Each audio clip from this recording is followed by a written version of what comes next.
Good afternoon, everyone. I'm presenting Waterfall City as a case study of smart city. The presentation is I'm the CEO of Waterfall Management Company, the representative of the landowner, so to speak. We can go on to the next slide.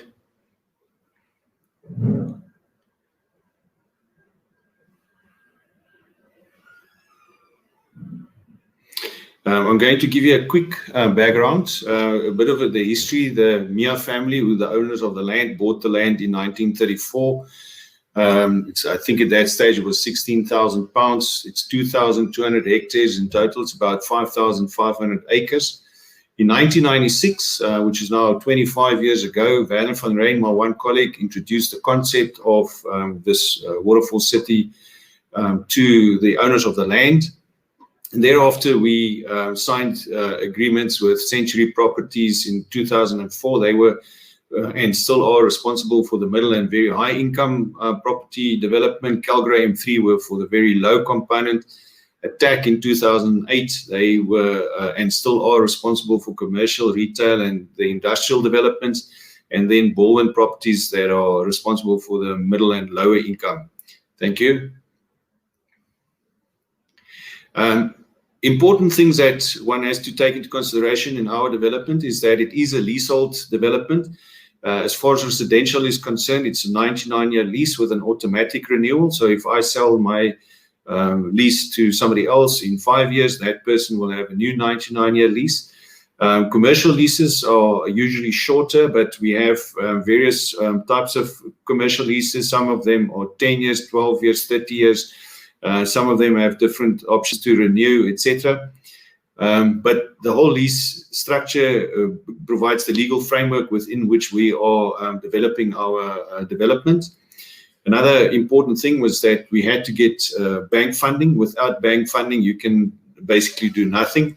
So our funding model, together with the banks, works on in residential cases, mostly with mortgage bonds and mortgage-backed securities, and we are fortunate that we work from a very low debt platform, so we don't owe money on the land. So what we've done is our strategic partners, the developers that I've just mentioned, they acquire the land, but they don't pay upfront for it. They only pay us according to a development lease agreement that we have with them, as and when the transactions actually happen.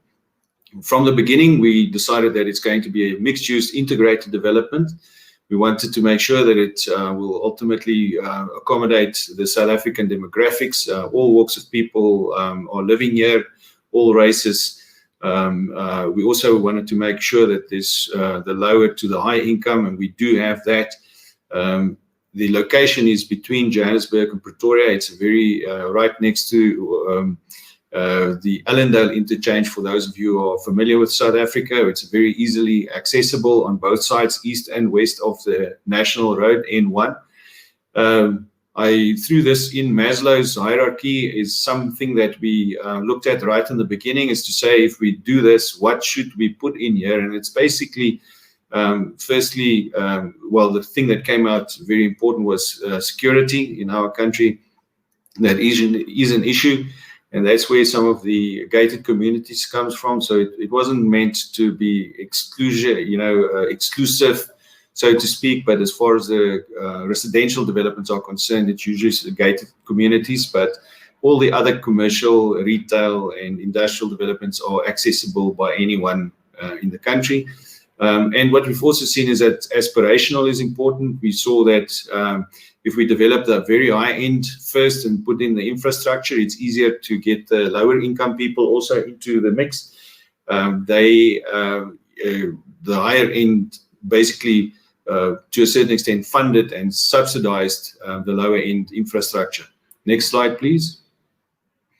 Groundwork and research that we had to do was rezoning of the entire farmland that we used to have according to a master plan.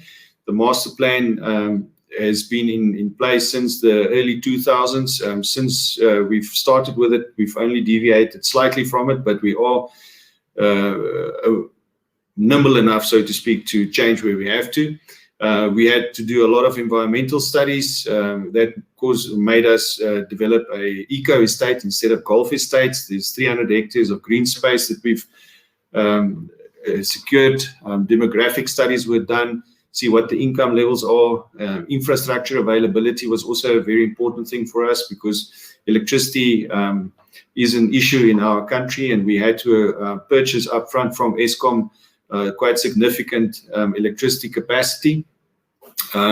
There's the sewer network, the water network, the roads network, etc., that we all had to investigate.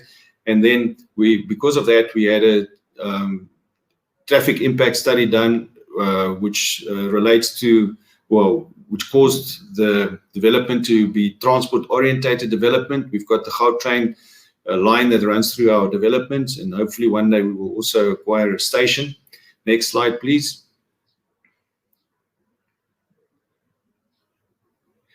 Connectivity was also very important from day one. We've got an optic fiber infrastructure, which I will elaborate on just now.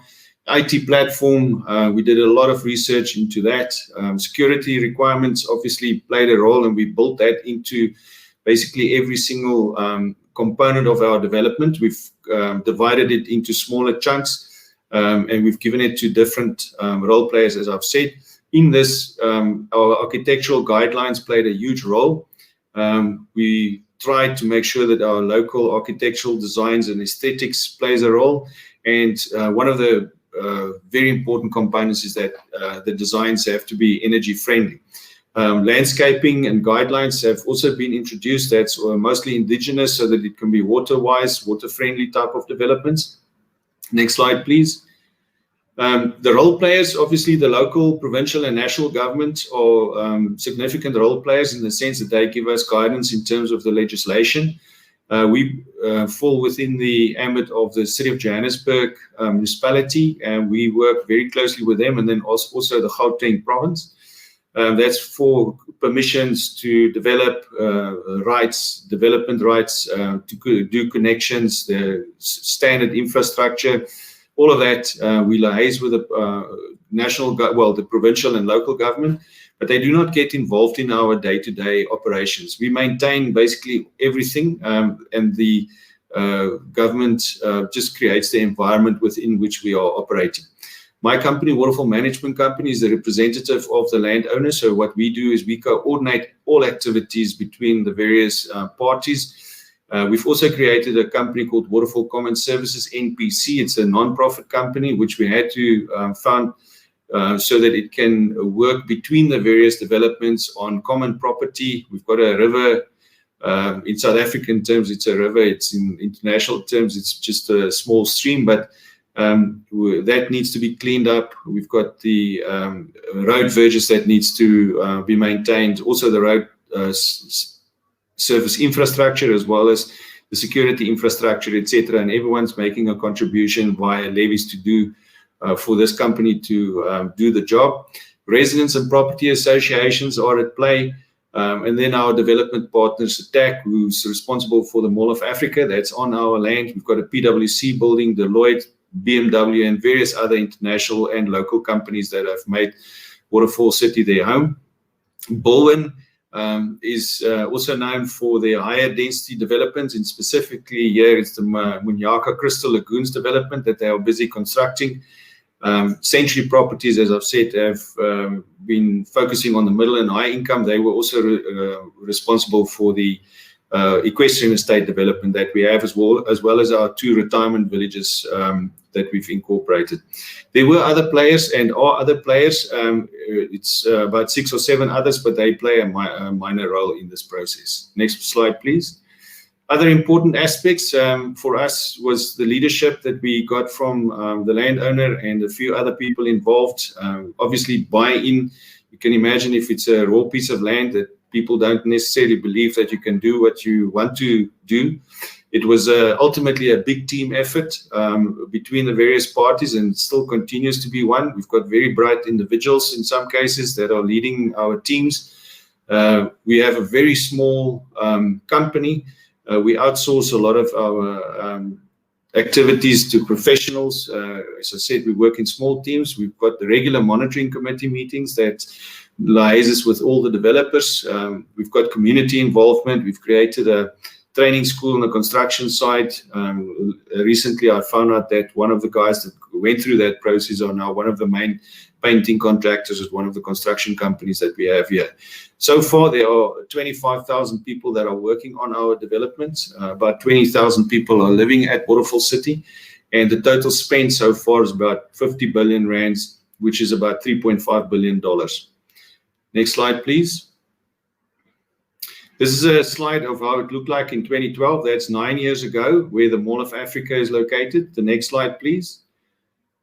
This was taken about 4 weeks ago. That same area 9 years later. You can see that we've been busy. And if I say we, I mean our partners in our development. Next slide, please.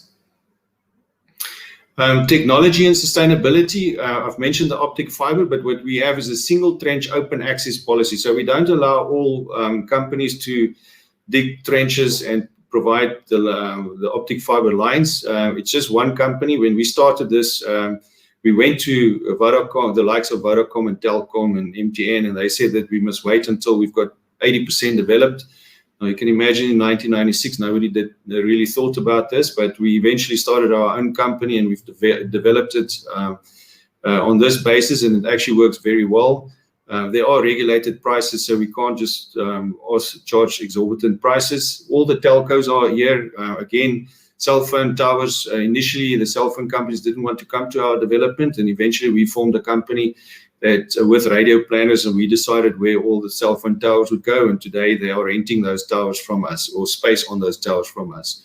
The IT platforms and data management is a discussion on its own almost, but without that, we cannot do what we are doing.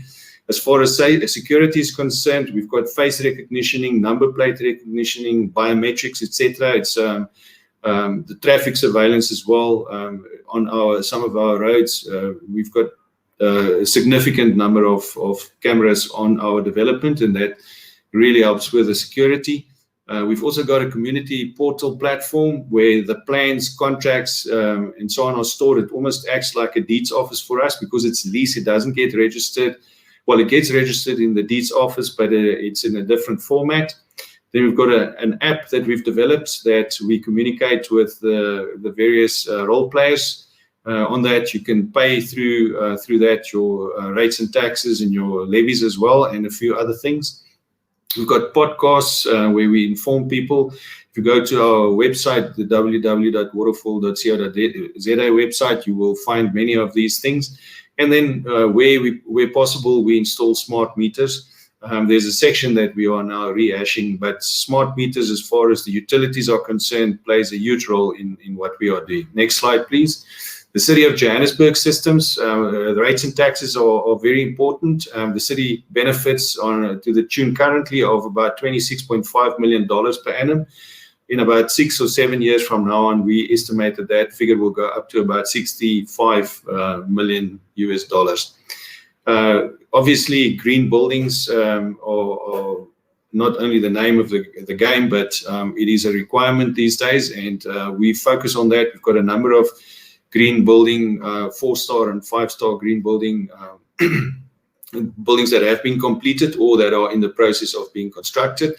Water management is an important component because we are a water scarce country. We've got black water treatment plants as well as irrigation water treatment plants.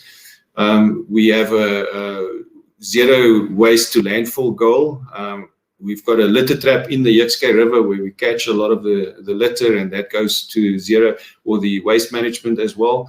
Energy management, we've got a lot of solar and gas, especially solar on the Mall of Africa. There's a 4.7 MVA plant. The environmental management plays a huge role. We've got people that are looking at that all the time. We've got bird life and other wildlife established.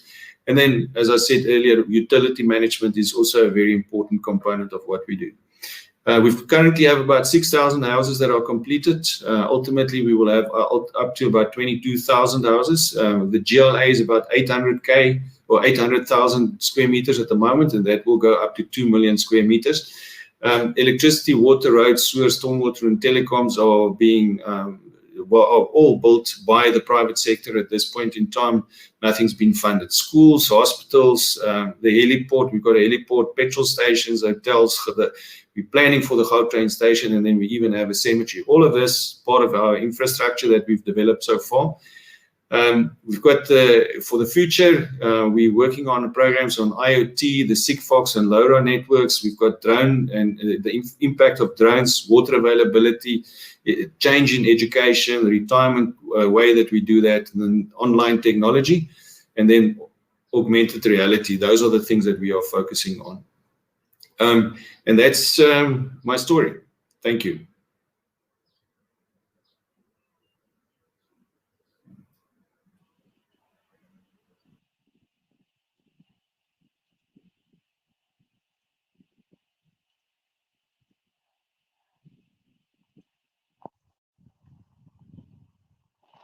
Hello, everybody.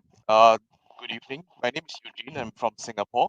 So today I'll be spending the next 10 minutes to share with you what we are doing in Singapore for smart townships and smart cities. And I have to say, I'd like to congratulate Willie on his presentation, because whatever I've seen is similar to what we have in Singapore. But nonetheless, I will just go through this very quickly with you on what we do in Singapore. So in terms of our value proposition for smart cities, we always start with improving the quality of lives of people first.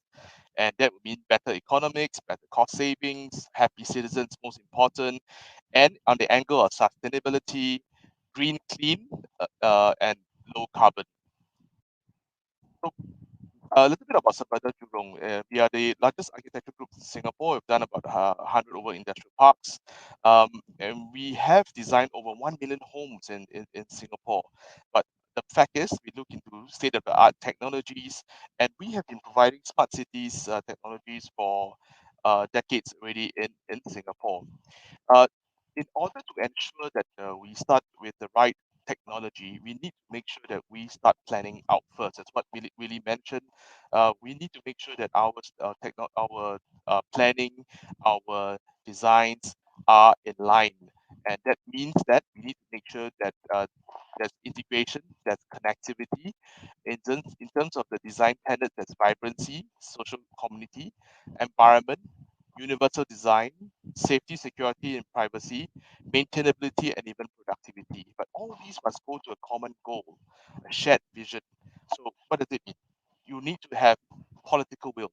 You need to have good governance. You need to have a good public and private partnership to make this type of smart cities work. But I would like to expand a bit more that smart cities are just not only technology driven. Again, as what Willie has mentioned, it's also sustainable, and I'd like to add in resilient as well. So what we do, I've just got 7 things to just cover with you very quickly. We have a platform called 24K, and this platform is a common data environment. It's like a brain of the entire city, and we have this thing called a digital twin that you'll be able to visualize what's actually happening there. It's benchmarked to ISO 37100, and you can have a look at what is it. It's basically combining smart technologies, resiliency, sustainability, and things that are measurable, attainable, the time-based, and so on and so forth. We have data scientists as well to be able to look at the data science layer and provide data as a service. So part of our work we are doing is able to predict maintainability as well. And I'll be able to tell you, hey, Mr. Mayor, I need to upgrade this lift because in 2 weeks' time, I know it's going to fail. And why don't you upgrade this lift during the silent hours so that, when people go to work, you still have good lifts there. And that's where you get happy citizens. People know that they can rely on your city or on your infrastructure. All these can be combined to an integrated operational center where you have people you can be able to see either it can be a crisis management center, pandemic management because of COVID, for example, as well as an operation center in terms of asset. So these on the right hand side, you'll see things like mobility support, common data environment, data analytics workflow, You can see as a consolidated dashboard management. It's scalable. I can add more things. I can add. I have about 30 over sensors in sensor types in this common data environment.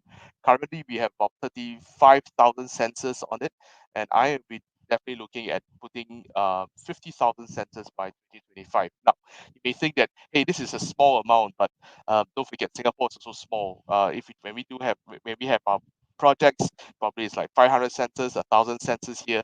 So just to put in another 25,000 more sensors, I need to probably win 25 more projects, to be able to do that. So these are the type of sensors that we put in. It's very cool. You're talking about CO2 monitoring, oxygen, lighting, floods, lift monitoring, performance devices. I can even put ammonia sensors in toilets, so we know that when things are not working well, and so on and so forth. So it's really an open database, and we can able to put any sensor. And when I export my services overseas, I always tell the country, I want to work with your people, because it's cloud service, right? And like platform as a service, I would like to work with the locals to use the sensors and train their local data analytics, the data engineers together. So it's a win-win situation where we go abroad and we have a knowledge transfer. So it's really looking at how we can bring technology, sustainability, resiliency into the various areas: visitor management, digital workspace, facilities management, integrated estate management, and as well as security and facilities management. So this is just an example of how we have used, I know it's a bit gruesome to see a dead rat, but how we have used technology to even counter mosquitoes, in this case, a rat. So this is a true example. We had issues with rats in the office because it's an old building that we are staying in, and we put um, rat sensors, or rather just small micro dots that we are able to detect vibration, and we could actually plot where the rats were moving, and put the traps in, and in 3 days we caught 3 rats. I guess they may have passed on the message not to come to Savannah Jurong anymore, because after the 4th day we didn't have any issues on rats anymore. So this is again using technology to be able to improve quality of life of people. So the second thing I'd like to show you is real-time monitoring, whereby we are monitoring things like lifts, smart performance devices, cameras, and so on and so forth. All these go into our 24K, which is our platform. And these helps to collect data and be able to make decisions on these data as well. So this is just an example whereby I'll be able to know the grading of lifts. I'm sorry, I have to cover certain things because I cannot tell you which are the good lifts and the bad lifts. But you are able to know what are good contractors, no good contractors, and these are all above board. We'll be able to capture people having a robbery in the lifts, vandalism, and be able to track the guy from camera to camera in our digital twin, and really give a good environment for people to stay in. I built to monitor trees, root rot, tree tilts, so that we'll be able to know how the softscape is working. All these then goes into this thing called the Integrated Operations Center, and this is, for example, a digital twin of Singapore, and we'll be able to know how each city is doing, how each mayor is doing, how each city in Africa is actually working. And some of the things that we are looking at could be things like cleanliness, functionality, noise, and so on and so forth. Now imagine that every city will have a report card, and this is open, for example, to the citizens. And hey, they know I'm staying in this city because I know cities compete, mayors compete. So this is just one example where we gamify the sustainability of cities, and resiliency of cities. Now, bring this to the next level. What if I can have a operation center to demonstrate all these? So we are doing this, and we are able to look into creating an operation center. We have a benchmark ISO 11064 that we are looking at for ergonomic designs, and providing a digital twin. And this digital twin is where will be able to scan the premise, as what you can see here. And after that, the last slide, I'll show you what we do for the scanning of the whole of Singapore. what's good of sustainable cities and what's good of smart cities where we do not know whether people are happy or not. So like what Willie said, we also have an app that we gather information, and this is also true to ISO 37100, where we gather information of people and their feedback, and we can access where the main complaints are and then address it. This is a great tool that politicians like people can use, but for me, it's a great tool that I can get my vendors, my subcontractors to address things fast, and I can know how they perform. So using data science, using data to improve the quality of lives of cities is very important. So this is just an example how we use data to get feedbacks, how do we use data to understand how to drive data-driven designs, and as well as knowing who in which block or even which level or unit that is not happy. So we some of the things we use is like natural language processing like NLP to be able to look into cities. And this is just an example of how we are able to deep dive into some of the data to understand and predict maintainability. Second last thing is we bring all these things together on a platform called the Integrated Asset Management System. And things that we monitor will be environmental sensors, visitors monitoring, and we also come up with, especially for enclosed spaces, green walls, or they call it biocells, that are able to reduce VOC, increase oxygen, decrease carbon dioxide, decrease PM 2.5, which is responsible for in terms of spreading of viruses. And when we detect viruses, we start to pump air in with UVC to kill these viruses. So again, creating a safe environment in all aspects, right? That's free from viruses. So this is just some of the applications we're doing. We have done it for our campus, Changi Airport. So to those of you who visit to Singapore, you go to the airport, you see those things that you press. Well, that's not for fun, because we are able to do e-inspection, gather feedback on toilet use, and if people are not happy because the toilet is dirty, we can bring in the relevant people timely to come and clean, and they have I think it's an 8-minute response time as well.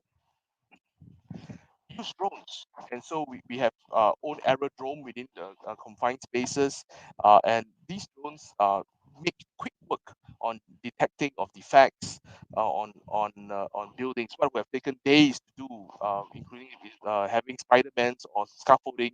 We did the entire five blocks and one podium in less than 4 hours, and we had fun of it because we could actually fly the drones as well.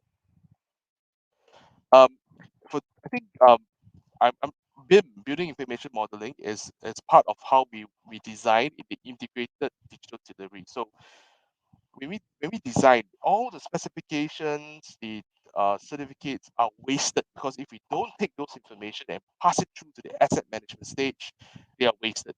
So we have a software that sucks information from the design and construction stage all the way to the asset monitoring stage, and we put in this software that's owned by us called Omni, and we'll be able to do asset management, space planning, asset liability tracing, and so on and so forth. Great tool. Again, this is just a sharing, and there's a seminar on this, and we are implementing it in large projects in Singapore. We give security. So part of the ATOS is part of the Sepadan Jurong group, and that's where we even look at virtual patrolling using drones, robotics for patrols, as well as intelligent cameras, HD, that are developed on the edge, so that we'll be able to do facial recognitions and whether you wear a mask or not, and so on and so forth. So it's not about cutting of manpower; it's making a space more safe, space that is with a higher response rate. It means something goes wrong, we'll be able to, instead of taking half an hour, we'll probably be taking 8 minutes to respond, and so on and so forth. And last but not least, we then start looking at how we can shape the people's, in terms of operations, energy, health, waste. In Singapore, we're trying to work towards this thing called zero waste to landfill, whereby we try to recycle our waste. We give out 1 kg of refuse waste a household, and you can just imagine how much has to be recycled, or rather, how much actually has to be burnt and sent to our landfill. If we can reduce this, it really is good for the environment. So this is just an example of how Singapore looks at it. Happy citizens, better economics, cost savings, more sustainable, more resilient, and basically having happy people. This is just an example of how we look at a digital twin, and this is an example of Singapore, whereby we've twinned up the whole of Singapore, and we'll be able to do again security, maintenance of assets that are the Savannah Jurong, and carry out simulations as well. So this is really the next frontier of facilities or asset management, where we are digitizing the whole city and putting it in the command center, and we're calling it Command Center as a Service for CMAS, which stands for City Management as a Service. That's all I have to share. Thank you very much, and I look forward to the Q&A. Thank you very much.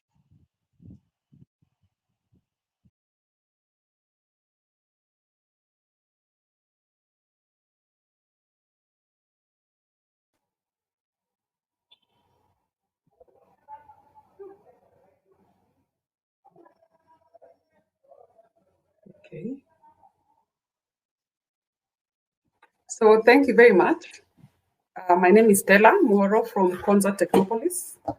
I'll be taking you through presentation on Konza, or rather a discussion, presentation that I will talk through of Konza Technopolis, which is situated in Kenya, East Africa. So Konza Technopolis is a government-owned project. It is situated about 60, just over 60 kilometers outside of Nairobi. It is located on Kenya's main road artery, the road that connects the port city of Mombasa to inland Kenya and on to the larger Eastern Africa region. It is also lies close to the standard gauge railway line, which is also Kenya's main rail artery, connecting again the port of Mombasa to Kenya's hinterland. So it is strategically placed on 5,000 acres of quite flat ground, a perfect picture, or a picture perfect African savanna. And we look forward to setting up a city where the challenges of modernity have been addressed, and where we can be able to aggregate, focus on innovation, focus on technology, to be able not only to deal with the problems of living in Konza, but also to deal with providing opportunities for companies to come and set up in Konza. Critical, if I may say, a critical population of people interested, or companies that are interested in doing something similar within this space. So Konza Technopolis is actually part of Kenya's Vision 2030, which is the government's economic blueprint, which seeks to transform Kenya into a middle-income, newly industrializing country by the year 2030. So the vision essentially is moving Kenya towards a globally competitive and prosperous nation. And this Vision 2030 is founded on 3 pillars. That is the economic pillar, the social pillar, and the political pillar, with enablers, various enablers. So Konza Technopolis is one of the projects undertaken by government in this regard, and is under the economic pillar. And here we have a focus on science, technology and innovation, IT and IT-enabled services, engineering, and life sciences. So an overview of Kenya is that we have a focus on the digital economy because we have quite a young population. We have quite good ICT infrastructure. We have a good penetration, digital penetration in the country. And we expect that this economy, the digital economy, can make a great contribution to Kenya's economy and, of course, contribute to the achievement of the vision. So that is why government invested in Konza and has been working to set up the infrastructure, the physical infrastructure that is required to put up the city. So it is a master planned city that has been planned in stitches and bands, of course, to be able to provide services that are world-class in a manner that is sustainable, in a manner that is cost-efficient, and these benefits also to accrue to those that live and work in Konza Technopolis.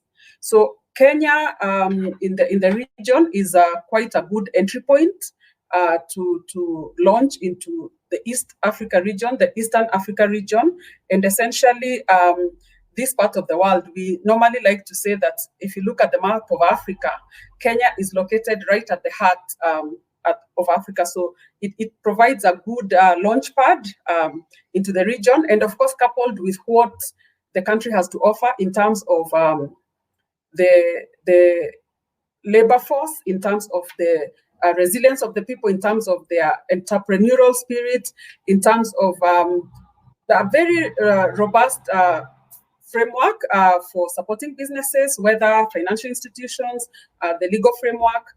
These are things that we at Konza then seek to leverage to be able to give value, provide value for those who want to come and set up here. So we are known as a country for quite a number of innovations. I think one of the biggest transformations that in the digital world has been the money, the mobile money, the fintech, essentially. We have our M-Pesa that runs on, essentially, we joke and say that it has become almost a national asset, much as it is a private institution owned by a private company.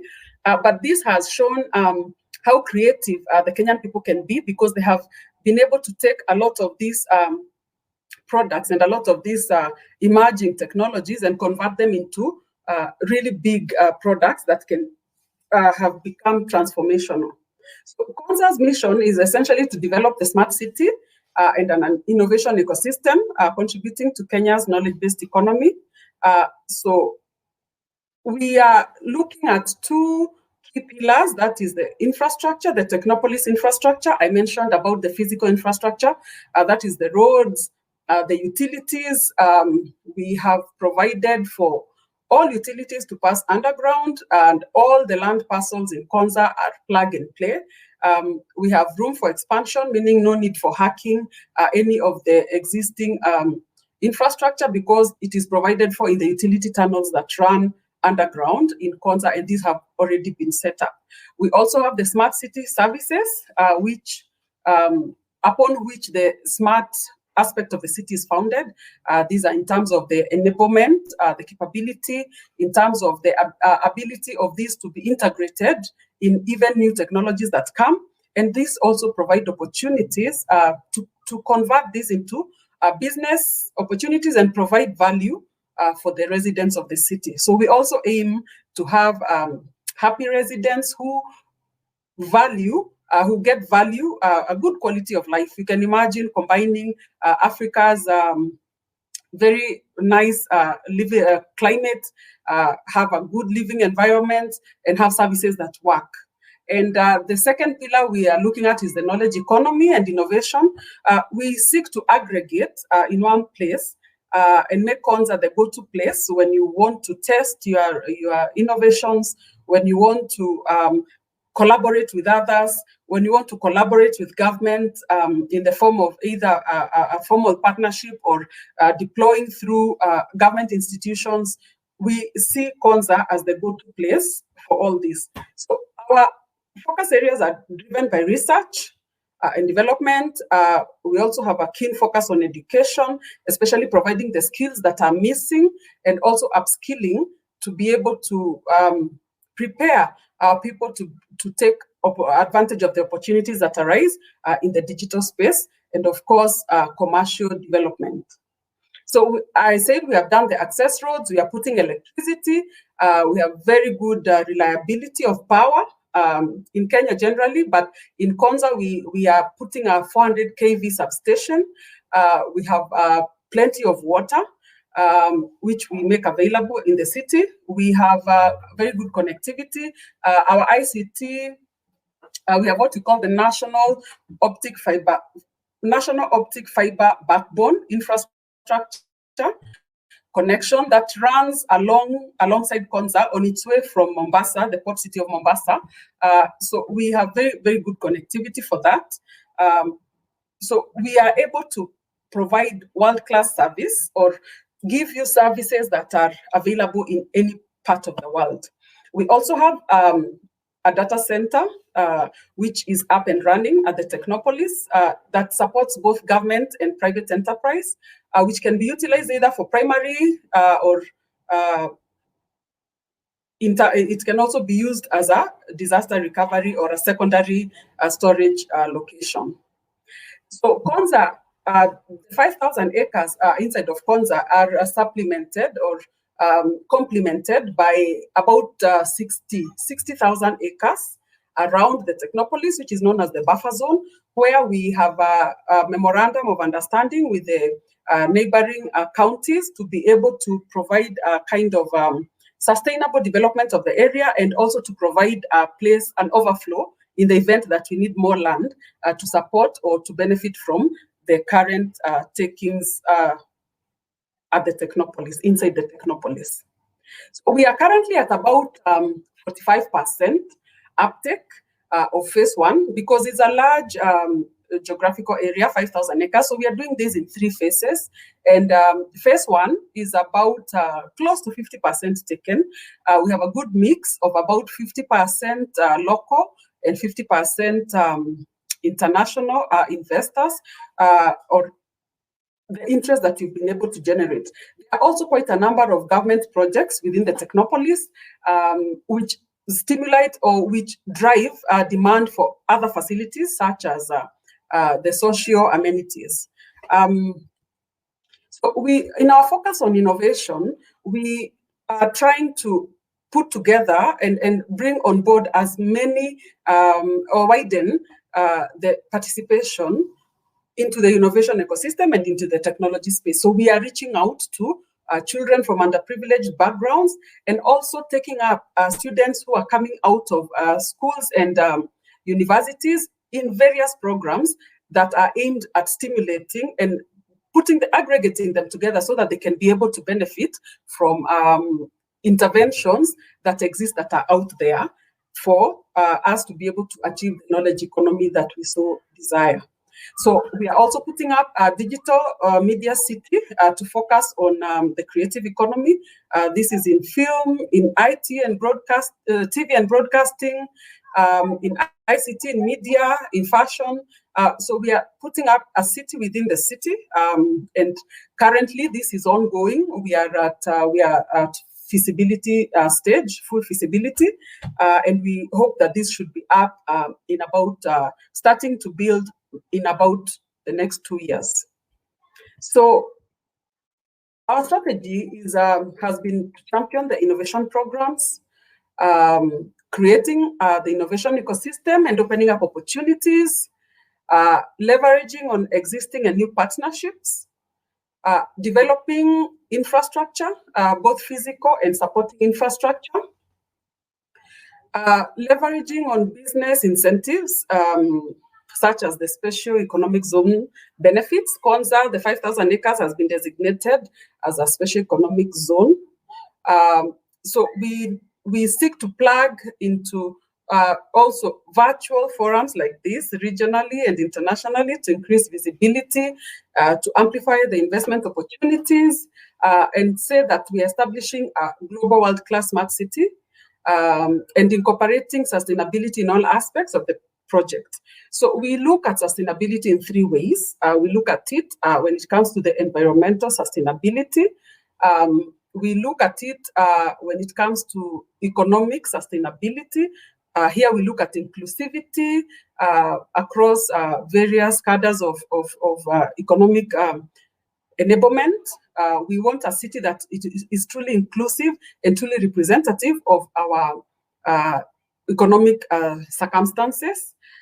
Also, we are looking at we are looking at how we are structuring the city, how we have master planned the city such that we take care of all the various aspects. Konza has about 1,000 acres of what we are calling land that we are living in its natural form to be able to regenerate. And also we are seeking to modify such that it imitates the natural environment. We are creating a walkable city where everything is within 15 minutes walk, such that we bring down the need for motorized transportation, as an example, to keep our city green. So anybody who also comes into Konza, we expect that they are going to build and meet the green standards of the city, green aspirations of the city. Our head office is actually certified by LEED as green. So it's very key for us that we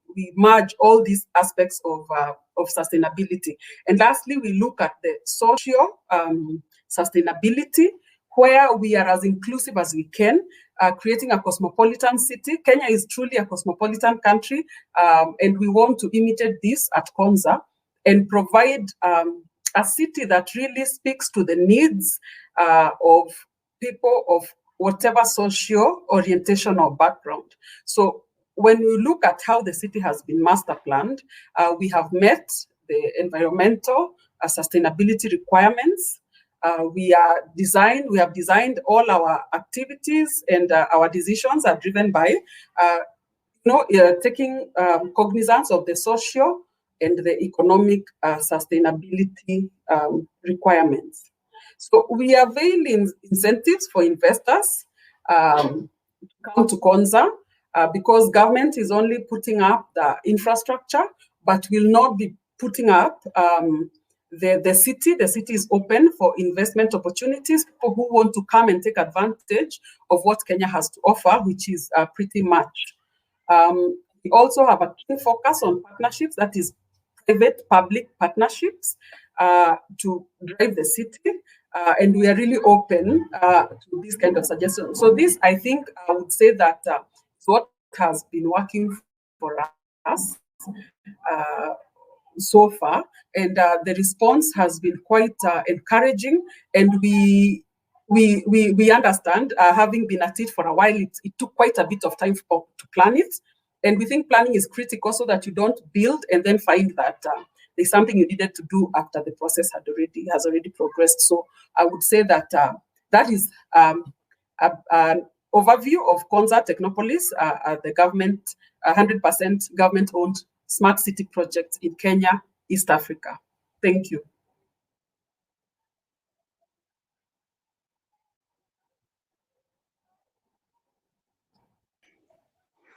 Thank you so much, Stella. It's always great to hear the developments of Kenya. You are indeed a strong people, a resilient people, and it's good to see how careful you have been even in planning out the Konza Technopolis, which is named as the Silicon Savannah for Africa, which is stunning. You know, we really pride ourselves as a continent that we are a capable people. We are capable of smart technologies. We are capable of futuristic thinking. It's just a matter of opportunity. And Kenya has taken that on with both hands. And we really commend the work that you have done with regards to connectivity. Once you land, in Nairobi, you are automatically connected on Wi-Fi. You know, the connection there is seamless. You know, it really works. So thank you so much for that.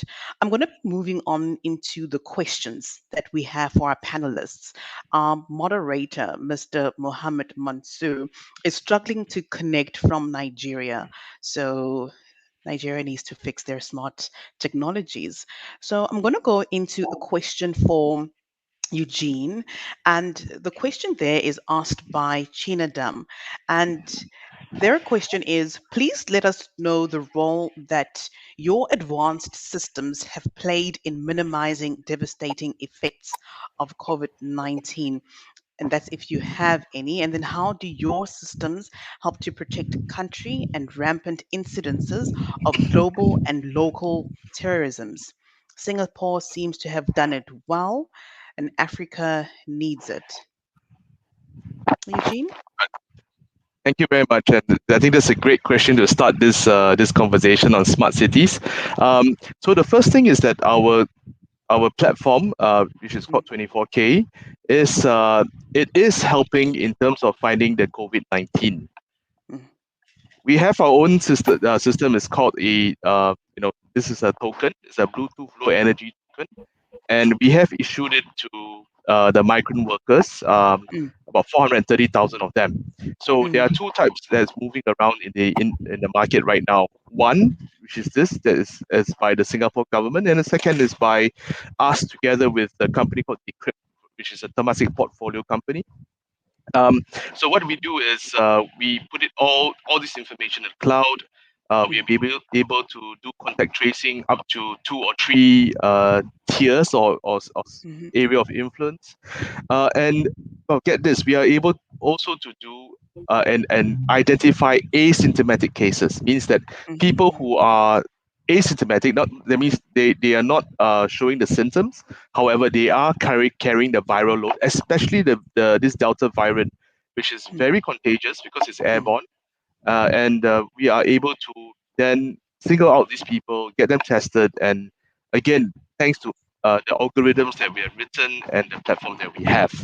So I think this is really using data to fight COVID, and we are even putting sensors in to detect PM2.5. So how this COVID virus moves around is because they stick to these small dust particles, and when we breathe it in, that's where it goes our lung.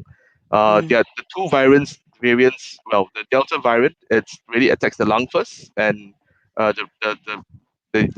usual one, right, takes a longer time to germinate. So again, by using data, again by changing the algorithms within the system, we are able to then catch up with because why? We are uploading the data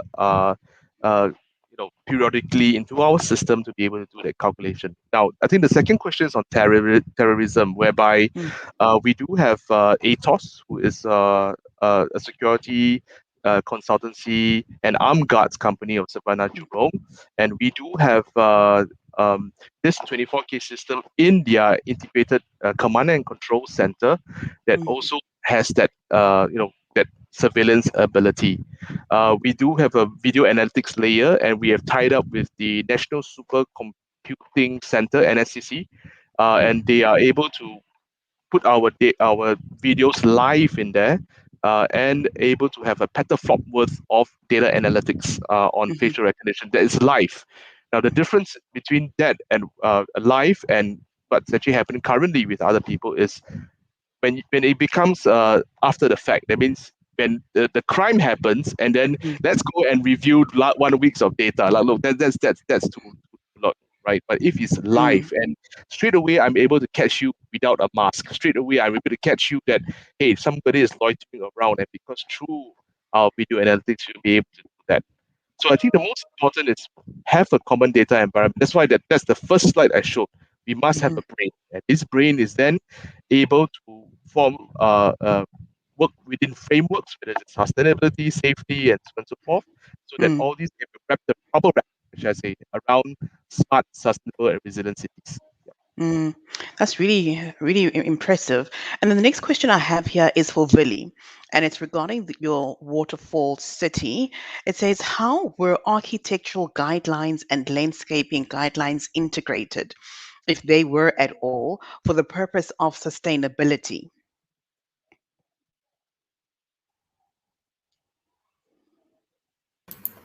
Well, as far as sustainability is concerned, that's obviously the conservation of energy as far as possible, and also water in particular. So as far as our architectural guidelines are concerned, we went with the way that the house is positioned. In South Africa, it's north facing to ensure that you have that double glazing, LED lights. And also natural products that we have. The double glazing component plays the E value, energy value of those windows, to see if you can use alternative sources of energy like solar, and a number of other things that we've introduced in that particular component. And then as far as the landscaping is concerned, it's quite important for us to plant indigenous, because indigenous plants use less water than foreign plants. We have actually replaced quite a few sections where there are normal lawns with veld grass, or what indigenous grass that grows in South Africa.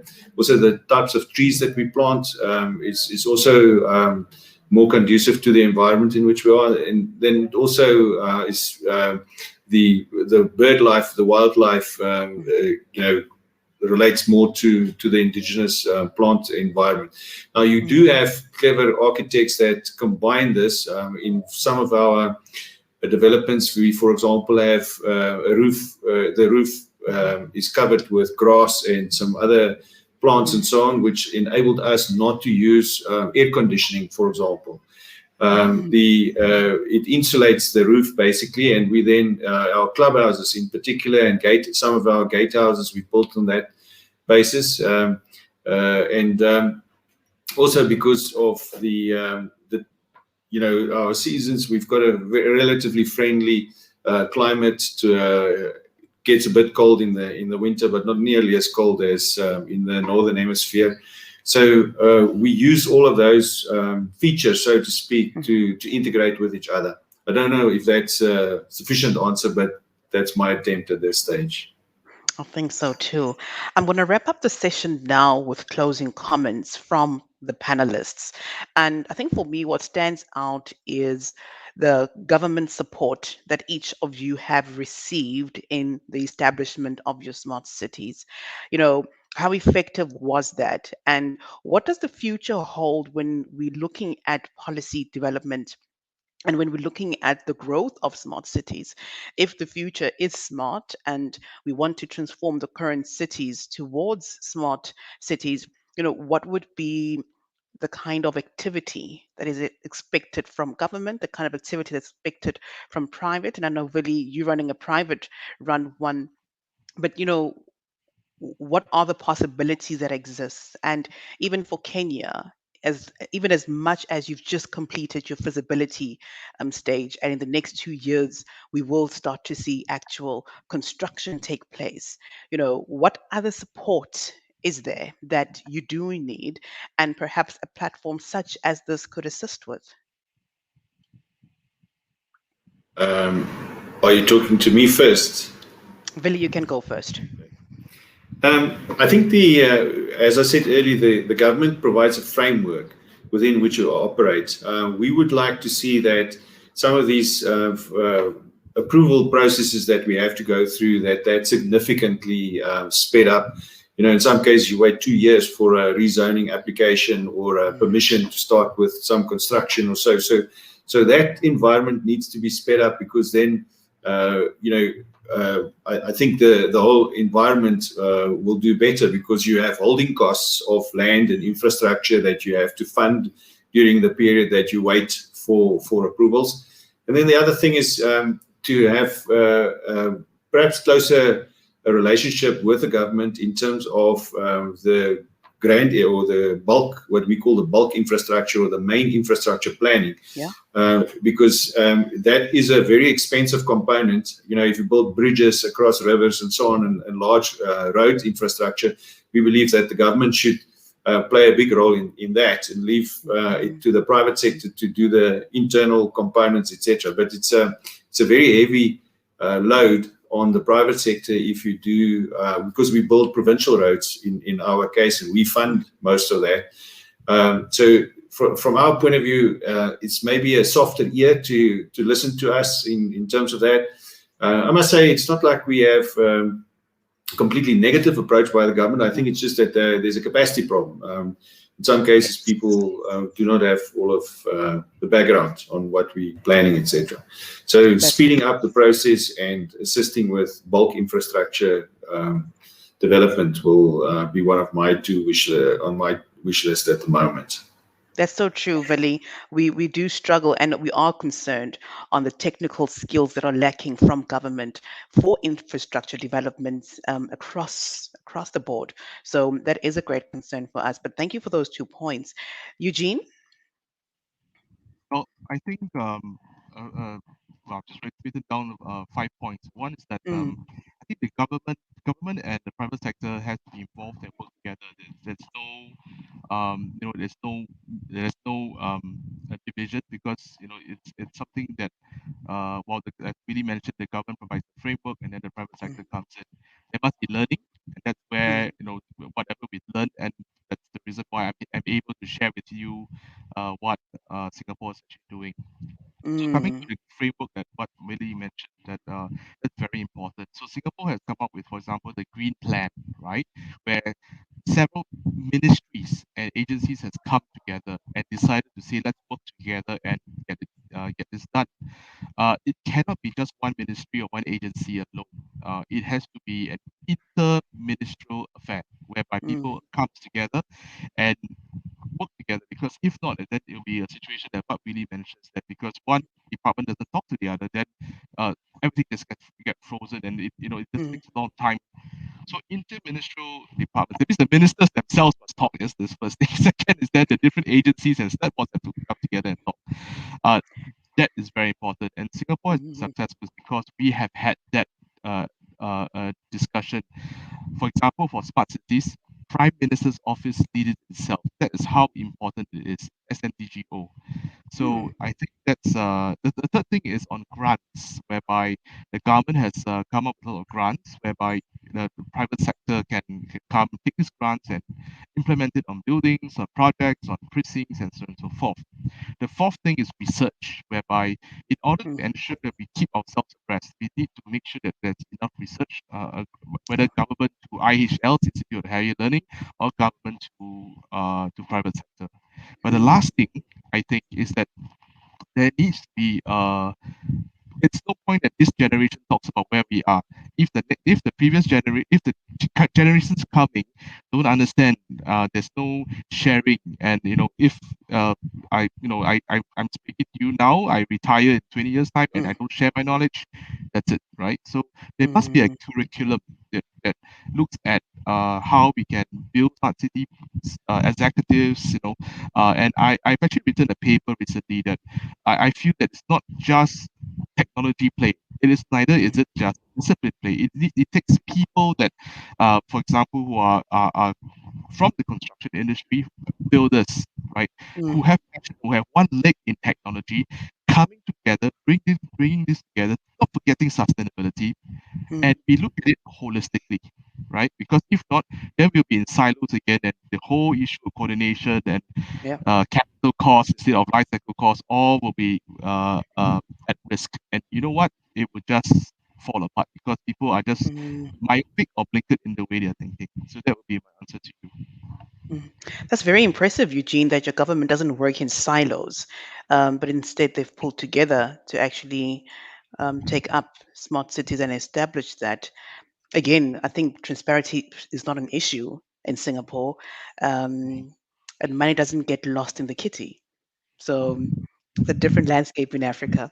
I'm going to end off with Stella. It's Women's Month in South Africa, and we really enjoy seeing women in construction, and we really support that. Stella, your closing remarks, please.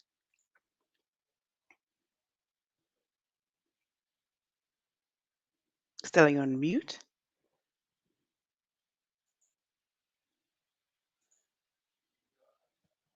Stella, you're on mute.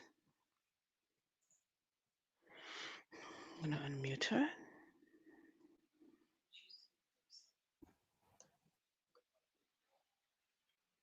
The US, so we are really excited to be here and to hear from the big boys in the field. Singapore really made their mark, and their reputation, they have actually earned it. So we really are, we take this as aspirational for us. We aspire to achieve what has been achieved in that part of the world. And if others have done it, then we believe so can we. We can do it on our terms, in our context, to serve our purpose. But that still means that we take a lot of learnings from what has happened in other parts of the world, and we seek to to curate this to fit our circumstances, offer to the rest of the world. So my closing sentiments is that Konza is up and running, is open for business. Many people who come here are surprised that this is an African country and is a government project. We are very committed to delivering this because we understand critically the role that it can play for us to be able to reach the next frontier, which is a newly industrializing, middle-income country with good quality of life for its people. So for those of us who work at Konza, we are very clear about our responsibility. It goes beyond a paycheck. It goes to opening opportunities for our young people who without our effort then would struggle a little harder. So we want to welcome you to Konza. Is actually something that is worth considering. We look forward to interacting with the others because we know that we are in one world. If there's anything COVID has taught us, if anything COVID has taught us is that a virus in a remote part of the world that you've never had could be knocking at your doorstep and causing, turning your life upside down. So we are really keen to leverage on technology to offer what Kenya has to offer and offer to the world and provide opportunities and prosperity for us all. So thank you very much, Lindiwe, for this opportunity, and thank you so much for my fellow panelists. You're most welcome. I think to wrap up the day on the African Smart Cities Summit, the key topics that have really come out even from the morning, and the first one was the role of leadership. Whether I'm looking at Willie's Waterfall city, whether I'm looking at what Eugene has got going on in Singapore, or what you've got going in Stella in Kenya, I see strong leaders who are coming together and who are clear about how they want the future to look like. It's leadership that is not leaving things to chance, but you're actually deciding, and responsibly so, given the fourth industrial revolution. I see smart leadership coming into the picture in the successful case studies we have, be it private or even when we look at Kenya, where the government has taken on that bold stance. That's smart leadership. And that's exactly what the next generation leads. The youth that you just touched on, Stella, and I know Eugene and Willie also believe with the impartation of youth. How are we passing on the baton to the next generation? If we're building all these smart cities now, who is to enjoy them? And the answer is clear: the next generation, the next young ones, whom for them, life is in the palm of their hands. For them, life is smart technology, which only makes sense to have smart mobility, smart cities for them, because that's just how their minds are wired. But again, you need a strong foundation of leadership.